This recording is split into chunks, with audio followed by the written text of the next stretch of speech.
Hi, everyone. Welcome to our bridge session today. We are going to be talking about communicating the needs of your high school students. So I will share my screen.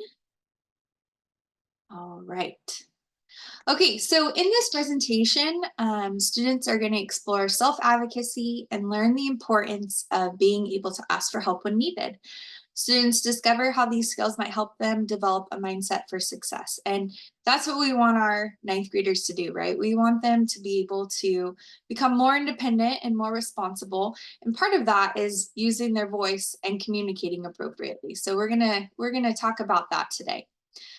So here's a question for you. How often does something not going as planned prevent you from doing what you want or have to do? Okay, so sometimes there's things in life that happen, and does that happen often? And how do you kind of deal with that? So sometimes it's often, sometimes it's not often. And those things can be frustrating, right? When we have a plan and we are on the track of that plan, and then something comes up, right? But that's inevitable in life. So how do you pivot and how do you change and how do you advocate for yourself in those situations? Okay, so self-advocacy is speaking up for one's needs and making informed decisions to ensure one's needs are met. Resourcefulness is the ability to find ways to overcome difficulties. And so we're going to talk a little bit about how those two things are related. So some key tips for self-advocacy: be prepared. When you need to advocate for yourself, you should always be prepared. You should make an appointment with the person you need to talk to and practice what you want to say in advance, especially if you're a little nervous or if you have a little bit of anxiety, kind of speaking up for yourself. It might seem a little crazy, but talking to yourself in the mirror or maybe recording yourself can help you kind of practice what you're going to say and then also overcome those anxieties because you know what you're going to say, you've walked through it.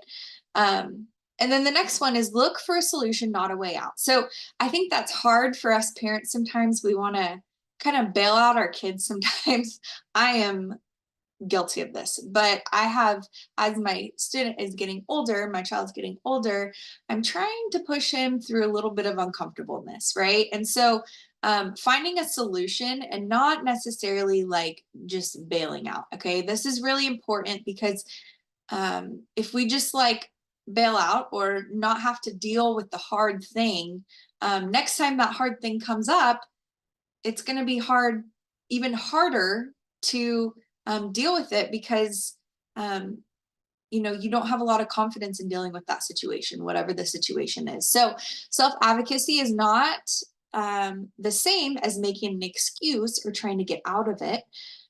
When you advocate for yourself, you're seeking resources to support your success. So pushing through the uncomfortableness, and this is an interesting thing as we have kids growing up and becoming more independent and trying to push them through some of those uncomfortable situations, but trying to veer them in the right direction so that they can find a solution or resolve what's ever going on. The next thing is be respectful. So when advocating for yourself, it's important to show respect and gratitude to those who are supporting you, which sometimes when we get frustrated, it's hard to be respectful, but taking a step back, maybe thinking about the whole picture in the solution and how you're going to prepare to ask for help. And then putting that respect piece in that, even if the other reciprocating party you feel that maybe they shouldn't be respected, right? You are still going to be respected and control your own attitude and your own actions. Okay, so let's look at a real life situation in our setting. So Martin has a very important math test on Thursday. On Wednesday night, his little brother becomes extremely ill. Since his parents are both out of town, Martin needs to stay with his little brother and take care of him. The next day, Martin's brother is healthy, but Martin is extremely tired from taking care of him. He's worried that he might not be able to do his best on his math test. Okay, so step one, he prepares and he is thinking about how he's going to ask for help. So Martin decides to talk to his math teacher, Miss Willis, before the test and explain the situation. First thing in the morning, he drafts an email to Mrs. Willis, writing down what he is going to say to her. Okay, so in our setting, it's an awesome thing. We have email, and I push my ninth graders to email their teachers as much as possible. I personally have a seventh grader at home, so he's in junior high school. And I also push him to email his teacher because I want him to get comfortable in asking for help through email. And as a teacher, I know, and I've been teaching in the high school setting for about 12 years now, when a student comes to me and asks me for help, and they take the initiative to email or to come to me, when I was in the brick and mortar setting during break or math, I'm like, yes, I love this. I love that the student is advocating for themselves. And as a teacher, I feel like you kind of take favoritism to that, right? Like they didn't ask their mom to come ask me. Maybe your student includes you in the email. That's what I have my son do. But he is the one writing the email, and he is the one thinking through the thing so that he becomes more comfortable asking for help and asking for what he needs, right? So the next step is he doesn't want to get out of the math test. Okay, so think about maybe when you were in school, or if you're a student, think about things that you're like, oh man, I just wish I could just skip over this math test, right? But the reality is you can't, right? The math test, even though maybe you not take it that day, you're going to have to take it eventually, right? Or you're going to get an F, and that's going to affect your grade. So he doesn't want to get out of the math test. He just wants to make sure he removes some barriers that might help him from being successful. He might want an extension of just, and not just to let out. Sorry, I messed up that right there. Willis knows about the barriers he's facing. Okay, so he knows that he didn't get a lot of sleep the night before, but maybe, Friday he could come in and take the math test. Okay, that way he knows he has good night's rest and he got to study. And as a teacher, I'm gonna say, yeah, that's acceptable. Totally, I get that. Things happen in life that's out of your control, and so that's a good compromise. And I think a lot of teachers would appreciate that. And it brings some self-awareness too, right? So he knows that if he took that math test, he's going to flunk it. And if he didn't say anything, his teacher wouldn't know what was going on in the background and would just think, he didn't study for the test. Okay, so the number 3, he advocates for himself. So Martin emails Miss Willis and thanks her for considering his email. He explained what happened the night before and lets Miss Willis know that he's concerned about the test because he wants to make sure he's going to do his best. Okay, so now if I was Miss Willis, I'd be like, yes, life happens and I'm here for you and I want to support you and I want you to succeed as a student, right? Teachers want their students to succeed. So more than likely she will give him that extension, right? Or work with him so that he can take the test when he's not so tired. Okay, so what do you think? What might happen after Martin emails Miss Willis, and how are these outcomes different than if he didn't advocate for himself? So we kind of talked about it a little bit. If he didn't email Miss Willis, sorry, she wouldn't have known what was going on, right? And he would have just failed the test, right? So rather than failing the test and not connecting with his teacher, he was able to connect with his teacher, possibly take the test another day when he had more sleep, and probably get a better grade, right? So it pays off to advocate for yourself. It may be sometimes a little bit overwhelming and scary because, maybe you don't want to put a wrench in Mrs. Willis's plan, right? But Mrs. Willis is there to help you as teachers. And I know the teachers in our school have giant hearts. Not that any other school doesn't have teachers with giant hearts, but we want to help you out and we want to work with you. And so make sure that you advocate for yourself so that we can help you in succeeding the best you can. Okay, so self-advocacy and self-confidence. So self-confidence is key to finding solutions and communicating your needs. The video linked, which we're going to watch in a second, is explore some tips for building your confidence and self-worth. After watching, we'll discuss the connection between confidence and self-advocacy.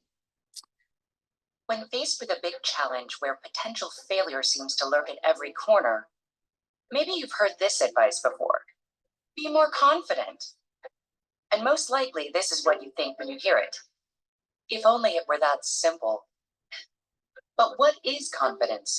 Take the belief that you are valuable, worthwhile, and capable, also known as self esteem.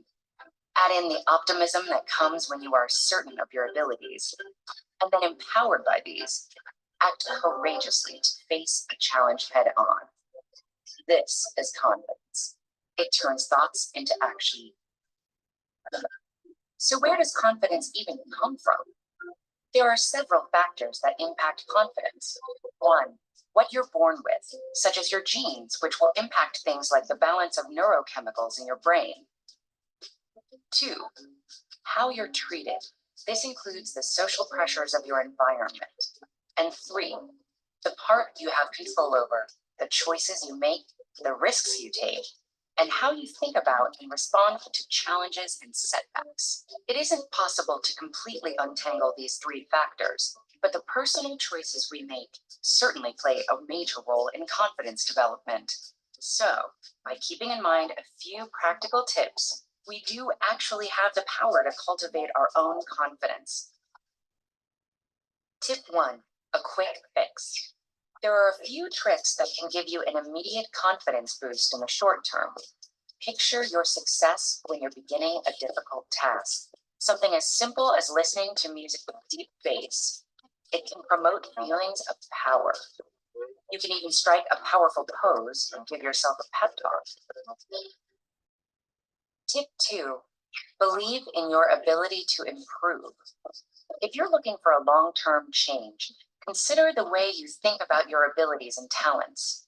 Do you think they are fixed at birth, or that they can be developed, like a muscle? These beliefs matter because they can influence how you act when you're faced with setbacks. If you have a fixed mindset, meaning that you think your talents are locked in place, you might give up, assuming you've discovered something you're not very good at.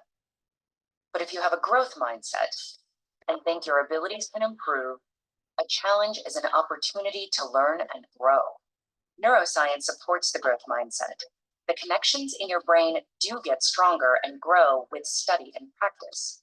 It also turns out, on average, people who have a growth mindset are more successful, getting better grades, and doing better in the face of challenges. Tip 3, practice failure. Face it, you're going to fail sometimes. Everyone does. J.K. Rowling was rejected by 12 different publishers before one picked up Harry Potter. The Wright brothers built on history's failed attempts at flight, including some of their own, before designing a successful airplane.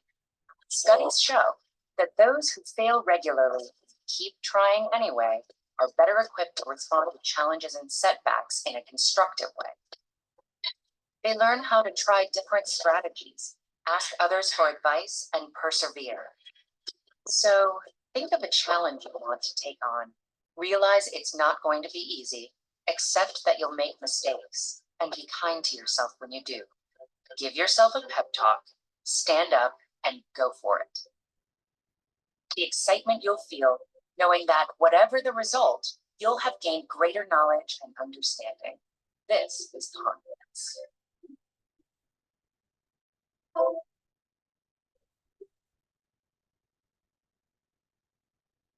All right. So, self-confidence is the belief in one's abilities, while self-advocacy is speaking up for oneself. And then they reinforce each other. So self-confidence fuels assertiveness and successful. Self-advocacy boosts confidence. So both are crucial for overcoming challenges and building resilience. Strengthening one enhances the other, leading to greater empowerment and growth. Okay, so we want to kind of push ourselves through the uncomfortableness sometimes because it helps us build confidence and helps us understand that we can get through hard things and reaching out to who we need to. Okay, so here are 10 essential self-advocacy tools. So one, effective communication.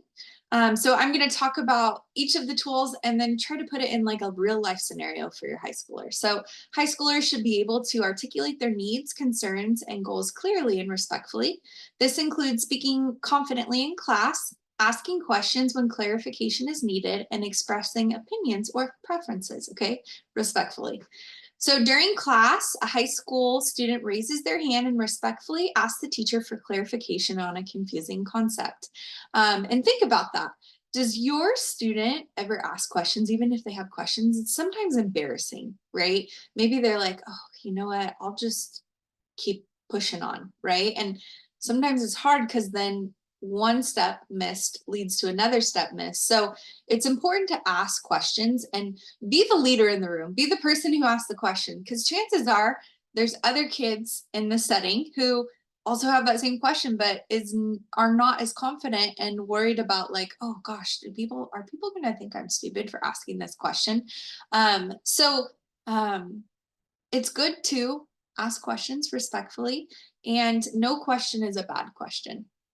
Assertiveness. High schoolers should be comfortable advocating for themselves in various situations, such as requesting extra help from teachers, discussing concerns about assignments or grades, or seeking accommodations for learning differences. Okay, so an example is a student approaches their teacher after class to request feedback on an assignment they received a lower grade on, seeking clarification on areas of improvement.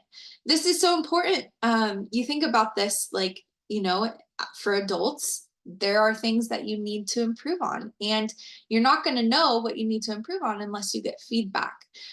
So this is really awesome. If your high schooler can do this, this is like great, right? Because that means that they have an open mind and they want to improve. And it also shows their teacher, man, he really cares about, or she cares about changing and being better. And that goes a long way. Self-awareness. So students should understand their strengths, weaknesses, learning style, and preferences. Being aware of their academic needs and challenges allows them to advocate for appropriate support and accommodations. So Clara knows that she struggles keeping up while her math teacher is providing lecture notes. Okay, so maybe you have experienced this before and your teacher is just like going through all the notes and you're like, man, I'm trying to learn these concepts and also take these notes, and it's really hard to do both at the same time. She asked her teacher if the teacher could provide her a copy of the notes after class, so she has a complete and accurate copy of the notes. Okay, so maybe not getting the notes before the notes are given, but having a copy after the notes so that she can pay attention to what's going on during the notes, and if she gets any notes, that's great. And then maybe comparing her notes that she took with her teacher's notes so that she knows that she has the right information. Okay, the next one is problem solving. So developing problem solving skills enables students to identify challenges they encounter in school and proactively seek solutions. This could involve brainstorming strategies to improve study habits, manage time effectively, or overcome academic obstacles. So an example of this would be a student struggles with time management and creates a daily schedule to allocate specific time slots for studying, homework, extracurricular activities, and relaxation. Okay, so we kind of talked about this in one of our previous episodes. We were talking about scheduling and being organized, and it's like so important, right? As adults, we have to organize our lives, and so being able to create schedules, especially if you have a hard time managing time, that will help. Resourcefulness. Encourage students to explore available resources within the school community, such as tutoring services, counseling support, or extracurricular activities that align with their interests and goals. Knowing where to find the help and support is crucial for effective self-advocacy. So an example is a student is interested in pursuing a career in computer science and joins a coding club at school to gain hands-on experience and network with like-minded peers. And our school has so many different resources, so many different avenues. It is really unique and it's a special place, but it's hard to kind of grasp what all the things are, right? So if your student is interested in something, you can just ask, right? And start with somebody, and if they're not the right person, they could point you to the right person. But especially if your student is looking to go to college or higher education after high school, gaining those experiences is really admirable by the colleges when they go and apply for colleges. The next one is goal setting. So high schoolers should learn to set academic and personal goals, both short-term and long-term, and develop plans to achieve them. This could involve setting goals for grades, extracurricular involvement, college preparation, or career aspirations, okay? So an example is a high schooler aspiring to attend a competitive college creates a list of specific academic and extracurricular achievements they aim to accomplish by graduation. Some students are in this place and that is awesome, and some aren't. But I really highly encourage students and parents to meet at the beginning of the year as a family and talk about their goals for the year, and maybe talk about your goals for like 4 years out. Okay, so if you're a ninth grader, what do we want to accomplish this year in school and in your life? And then what do we want to accomplish maybe 4 years out, maybe after graduation? And starting that conversation early, because it really shifts your mindset to, okay, I am working towards something, this means something, and these are the things that I have to do to get there. It is really a great experience if you can do that with, if you're a student or if you're a family, doing that within your family, so that you do have a goal and it has a purpose. Okay, the next one is self-management. So students should develop skills in organization, time management, and study habits to maximize their academic performance.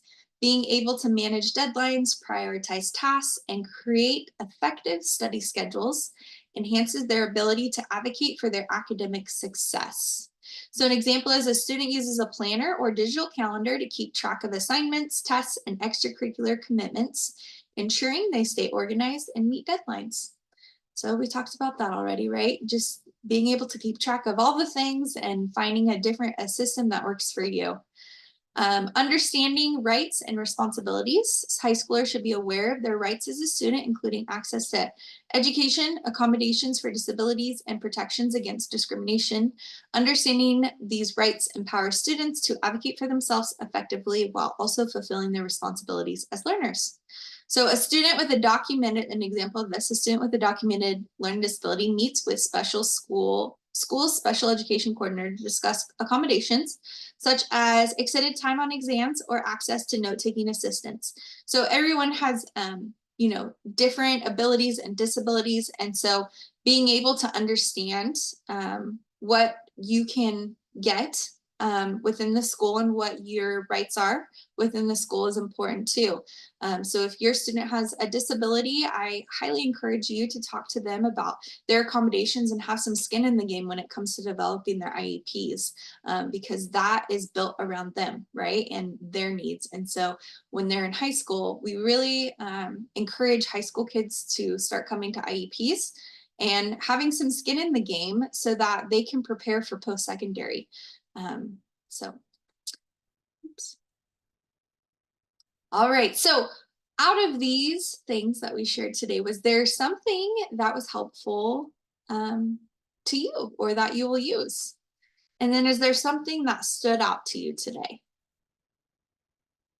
I think for me, just the thing that weighs the heaviest is pushing through children or students through uncomfortableness so that they can gain confidence, right? That's hard sometimes when you're going through it as a student, or when you're going through it as a parent and watching your student go through that uncomfortable thing. But you see they come out of it and they're stronger and they're more confident. And so especially when communicating, I've seen it in my own student.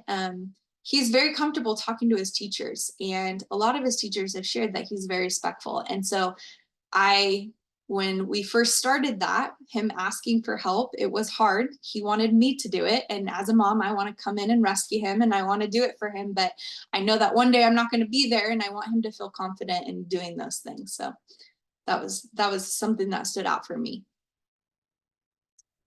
All right. Well, thank you today for coming to our bridge session. We're going to have 2 more bridge sessions next week and the following week. And again, if you want to refer back to this, we have this on our website under our recordings.